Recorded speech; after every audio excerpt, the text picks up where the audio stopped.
Hello, and welcome back to another episode of the NXT Podcast. I'm your host, Skelly Bones, here on the No Holds Barred Network, bringing you all the news, reviews, and more from NXT every Friday, and previews for NXT every Tuesday. So let's get this show rolling. We have NXT from October 9th, 2019. We open with Lio Rush versus Drew Gulak for the NXT Cruiserweight Championship. I kind of like that they're calling it the NXT Cruiserweight Championship now. I hope that means that most of the 205 Live guys, if they don't have a home anymore after SmackDown, hopefully they get folded into the NXT banner. That just means more good matches for us on NXT. It's positive all around. I think having 205 Live after SmackDown is just a death sentence. It's going to be more of the same. Folding those guys into NXT, I think, gives everybody a better chance to shine. And hopefully, finally, now we'll get to see guys like Grand Metalik go out there and do what they can do and have the crowd actually appreciate them and not cheer for babies or just leave. Anyways, let's get back to this match. So this match opened up quick with Lio starting with a standing Spanish fly, a suicide dive to the outside, and then a moonsault. Gulak counters with some leg submissions. We end up at the top rope. Gulak kicks Lio off, and we go to commercial break. Back and forth after commercial. We get a Dragon Sleeper on Lio. Lio gets out, puts the Dragon Sleeper onto Gulak. Again, Gulak goes up to the top rope, gets knocked down. We get a frog splash. The bottom rope springboard cutter, which Lio Rush is calling the final... he's calling the come up, and finished with his frog splash. Called the Final Hour. You have a new Cruiserweight champion, Lio Rush. William Regal comes out to place the belt around his waist and, crown him as the champion before Drew Gulak comes back out, very angrily takes the belt off of Lio, and he looks like he's going to fight him. And then he hands the belt over a little begrudgingly and shakes his hand, showing that he's a heel, a respectable heel, and Lio gets to leave with his ovation. New champ. Good match. Solid start to NXT. Then we get a Tegan Nox hype vid. She's going to return to action next week. And match number 2, we have Rhea Ripley versus Aaliyah. This is basically a squash. Aaliyah still is trash. We got to see Ripley's really weird finisher, which was a standing, spinning, reverse Texas Cloverleaf into a slam, basically. That was... it was definitely different looking. After the match, Rhea called out Shayna, basically saying that she beat every woman except for her, and she should be next up in line. Let's see. They started to push the WWE press conference this Friday, which is basically just pushing the Tyson Fury, Cain Velasquez, Brock and Braun BS for Saudi Arabia, so I could care less about that. Match 3, we had a weird introduction for this match. Started with a weird, dark screen and Men at Work sign, and people were chanting. They heard one guy yell, "Who are you?" Which, kind of another negative thing of being at Full Sail, it's so small that you can hear, individual people can make themselves heard on the live show. So that kind of kills it if somebody decides to be a smartass and they yell, "Who are you?" when they see people they don't know, coming out or whatever. Anyways, I digress. It actually is Breezango with their Men at Work outfits on. They're both wearing the high visibility vests and hard hats. My guess is they're going to be a new Village person every week. That's their new gimmick. So, next week, be sure we'll see biker leather Breezango. Maybe we'll see Native American Breezango. So they get to the ring, they're cheered. And they're supposed to fight Everrise, but while their music's playing, Jackson Riker pretty much comes carrying their dead bodies out and throws them on the ramp. And so now it's going to be Forgotten Sons versus Breezango. Match starts with a Stay Forgotten chant from the crowd because everyone hates the Forgotten Sons. They get the heat on Breeze early. Dango dives to the outside. He eats a dive from Blake. And then we finish with a inverse DDT top rope stomp combo. That was actually kind of a cool double team finish. The Forgotten Sons pick up the win there. This match was there. It was fine. I think Breezango's really good. And the Forgotten Sons are not bad workers. I just could give a shit less about them. It was an alright match. There was a little bit of heat. Other than that, I feel like this is going to lead to nothing. So, who cares? We get a Keith Lee promo for next week. Him and Dominik Dijakovic are finally going to have their tiebreaker match, their rubber match next week. Match 4 is Boa versus Cameron Grimes. And this was basically a 5-second squash again. I don't know what they're doing with Grimes. They're trying to obviously get him over because they're making him win, but they're doing it in a way where you don't care about him. Like the first time you do the 7-second or the 2-second squash with Sean Maluda, it's like, okay, that's a shock. That's interesting. That's cool. But this guy can go, and you're in front of a crowd that wants to see good wrestling. Let the dude wrestle. His match with who was it? Was it Raul Mendoza, I believe, a week or two ago? That was the best match they had because they actually got to do stuff back and forth. Like, let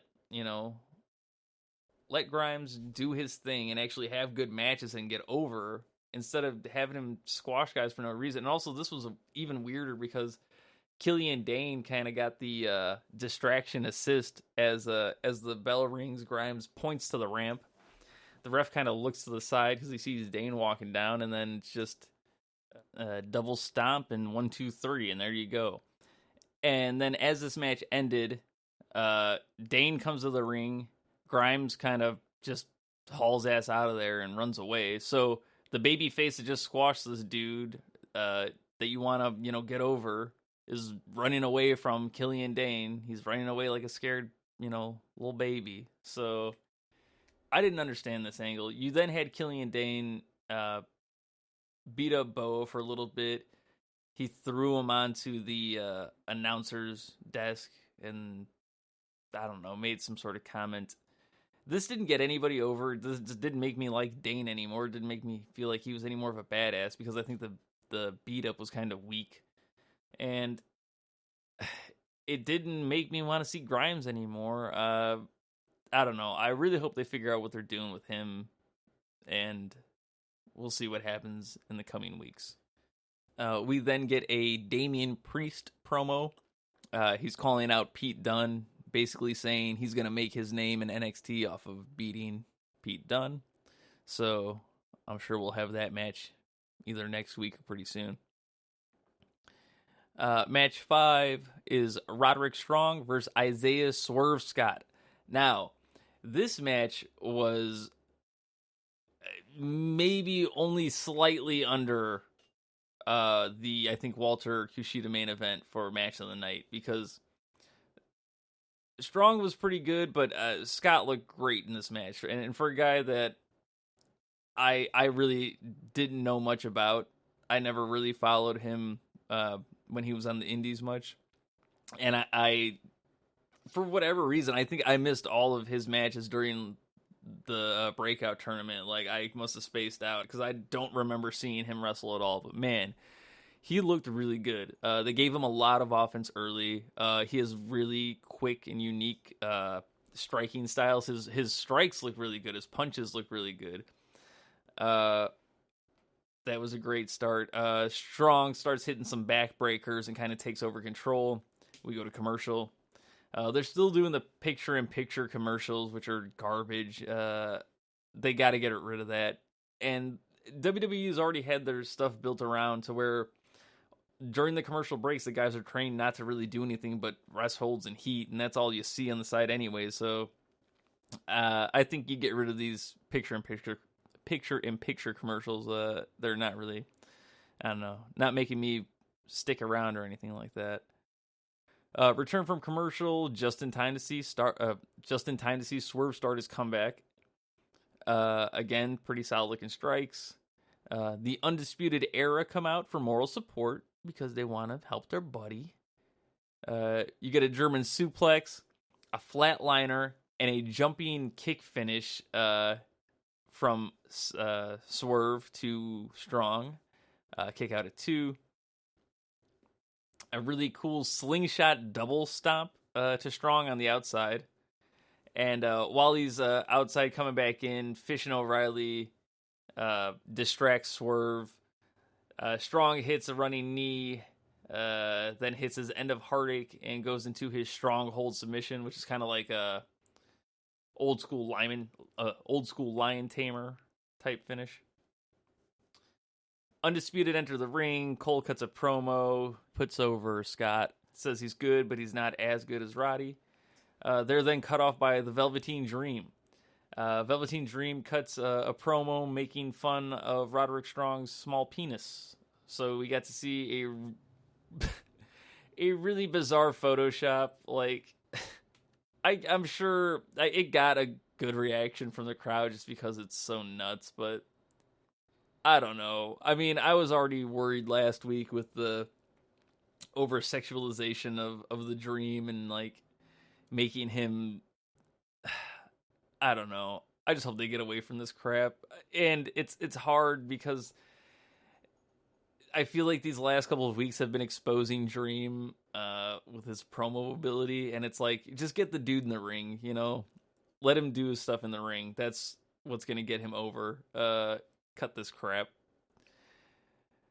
Then we had Ciampa enter. Ciampa enters with a crutch in his hand, and before he enters the ring, grabs a chair. As he gets in the ring, Undisputed Eric all scatter and leave back to the ramp. Ciampa sets a chair down, sits down, grabs a mic, and has a 3-word promo. Goldie, Daddy's home. The crowd goes fucking nuts. Ciampa is the best ever. Everybody loves him. Like, he was your ultimate heel, and he got injured, so you knew he was going to come back as a babyface. I can't believe that he's back this early. He's so good. Like, I can't wait to see what they have in store for Ciampa and getting back into the title picture, I'm sure. After this, we get Ciampa backstage promo where he's interrupted by Angel Garza. Garza speaks to him in Spanish for a minute, and then Ciampa just murders him. And we go into our 6th match, Dakota Kai versus Bianca Belair. Now, I am a huge Bianca Belair mark. I think she's great. I'm not super big on Dakota Kai. I really, even before her injury and return, like, I was never that big of a fan of hers. I feel like and this is kind of a problem with the way they booked her also, is they made her to be this, you know, they're trying to book her as the underdog, but they made her seem so weak and so scared of Shayna, and, like, she never really got a chance to have her come back or, you know, get her chance to get her heat back and look strong again, and I don't know. This match really disappointed me. I just found it kind of boring.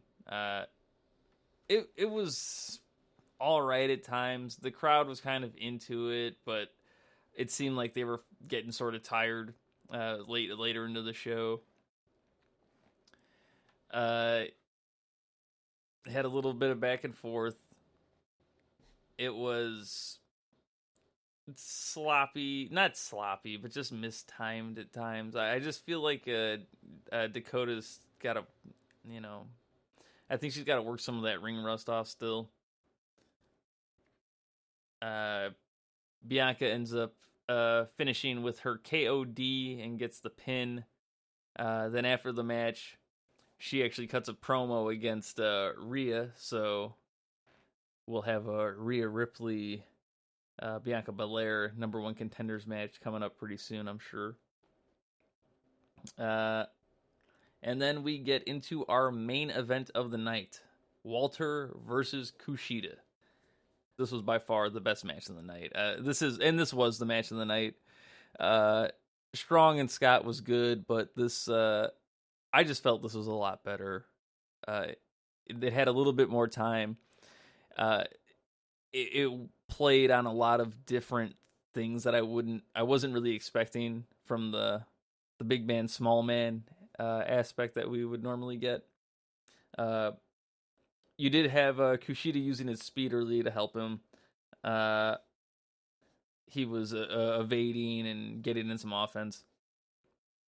Chops Walter, drop kicks him to the outside, and we go to commercial. We return from commercial, and Kushida botches a springboard, and then Walter kicked the living shit out of him, which is probably the best way around that. I don't know, like that, but I mean, things do happen. But they recovered so well from that. Like, that's the perfect way to do it. Instead of, acting like it didn't happen, Walter was like, oh, let me kick this guy in the face because he's, messed up. And that actually, I felt almost worked better for me. Walters takes over from there. He murders him with a couple of chops. Kushida reverses a powerbomb into a DDT. He goes for the sunset powerbomb with Walter on the apron, and Walter counters and stomps him on the chest. You get both men battling on the apron, more chops. Walter runs into the post, and Kushida DDTs him onto the floor. We get a 9 count on the outside. Both guys get back in. Submissions and then counters from both men. A lot of groundwork. We had Walter hit a pump handle suplex into a pin. Kushida kicks out at 2. Both men go to the top rope. Kushida, I don't even understand how this. Kushida basically gets him into the hoverboard lock on the top rope, and then they hit like a flipping hoverlock slam, while he maintained the lock on the ground. Walter gets to the ropes. Kushida kicks out of a shotgun kick and a power bomb, and the crowd goes nuts. But as soon as he gets back up, Walter hits him with a Rainmaker and gets the 1, 2, 3. This match was just a really great match. The crowd, even though they seemed a little bit dead for the women's match, I think they really livened up at the end of this. Like, once you started having some of the false finishes and things of that nature. Walter's awesome. Everything he does looks so good. Like, he's perfect proof that you don't have to do 450s and, standing shooting star. But you don't have to do 450s and standing shooting stars to get over. You can do chops and power bombs and, sleeper holds and get over. If you do it well and you know how to work a match properly. Also, having Kushida as a partner doesn't hurt because the dude is amazing. The dude is an amazing babyface and just has a ton of charisma and put on a hell of a show.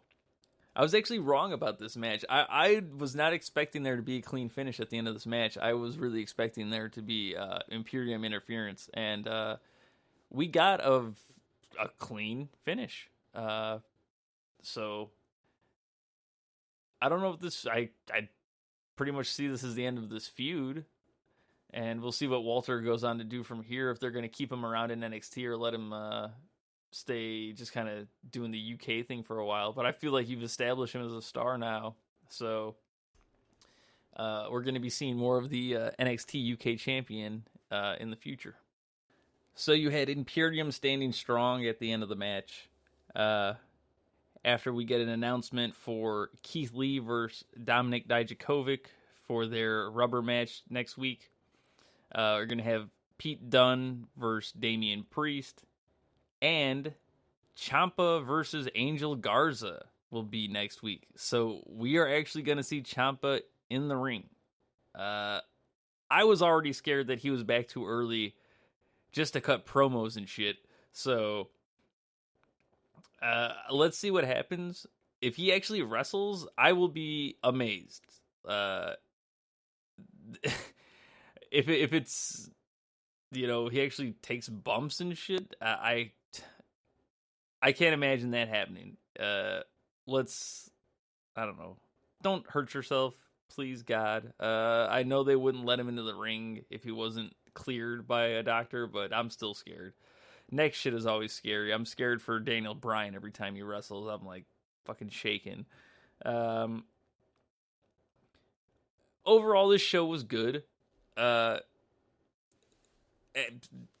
some ways, for me, I thought the show was probably better than last week's show, even just because that tag match dragged on so long. That's all I remember. The women's Bianca Belair Dakota Kai match was a low point for me. I just didn't do anything for me. The Rhea Ripley Aaliyah match also was, I mean, it was a squash, so it didn't matter, but the Cameron Grimes thing took me down. That was a negative. That whole angle I could have gone without. But other than that, the opener with Leo winning the Cruiserweight Championship was really good. And the main event was amazing. I mean, those two matches alone made this show more or less. Oh, and we also had the Strong and Swerve Scott match, which was a great match as well. Bonus for sure to add to the show. So now we're going to get into a new segment, and I'm going to call it, get ready for it, the Wednesday Night Wars. Oh, so original, right? Well, I'm not really going to get too deep into it, but I'm going to give you my quick summary of NXT versus AEW and a little bit of the ratings from last week, and we'll see how everything stacks up. I'm not going to get too deep into these breakdowns just because I watched everything last week. I watched Raw, SmackDown, NXT, AEW, Hell in a Cell, and I was taking notes. I didn't take notes for all of them, but I did take notes for NXT and AEW to do reviews on them. And like I said, I work a regular job, and I work late, so a lot of times I don't get to see these shows live, so I'm watching them, you know, before I have to go to sleep. And watching all of these shows and trying to get a review of all of it is just not going to be feasible. That's pretty much why I'm sticking to the NXT. And I will from time to time probably dive more into what's going on in AEW. Like we have the All Elite podcast on the No Holds Barred Network, and Kyle Masters, I'm sure, will be on here from time to time, and we'll go back and forth and discuss things that are happening because he's got his finger on more of the AEW pulse, and I'm sure that'll be we'll see how this segment evolves, we'll say. But let's just start off now with my little quick summary. I thought AEW this week was really good. In my opinion, better than last week's also. I just think the Private Party Young Bucks match was amazing. I was shocked to see Private Party get the win. I actually think it's almost a bad call just because you have Omega kind of doing a losing streak gimmick. You've had the Young Bucks now doing this, like they've lost I think 2 out of their 3 matches, and they're now eliminated from the tag team title tournament. And these are the guys that I was assuming would be the inaugural tag team champs. It's almost like they're trying to overcompensate for being the EVPs. It's like everybody knows though, so who cares? Just put on the best, book the best thing you can. But these guys know what they're doing in Private Party. Private Party is over, and this one match put them on, so that was great. Darby Allin's awesome. I'm really mad that I never really saw him on the indies, because I would have loved to have seen some of his crazier stuff that he's done. Just because it seems, from what I've heard, it's things have been toned down a bit, especially a match with Jimmy Havoc, where you're assuming that it's going to be more of a bloodbath, if you will.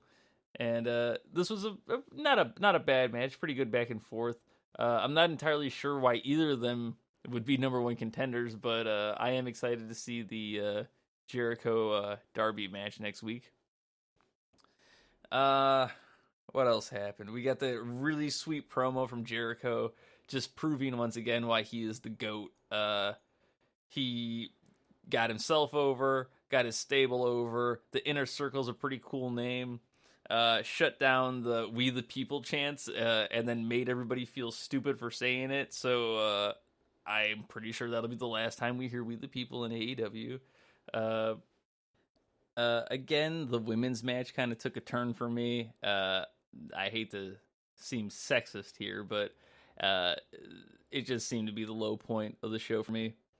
Then we got Shawn Spears and Jon Moxley fighting each other, and this is another one that just really didn't. I didn't really feel it, and I pretty much felt like they were just this was a match that they were just waiting to shoot the angle afterwards, where Kenny came out with like the barbed wire bat and the barbed wire mop, and we're just continuing the Moxley Omega feud, which is fine.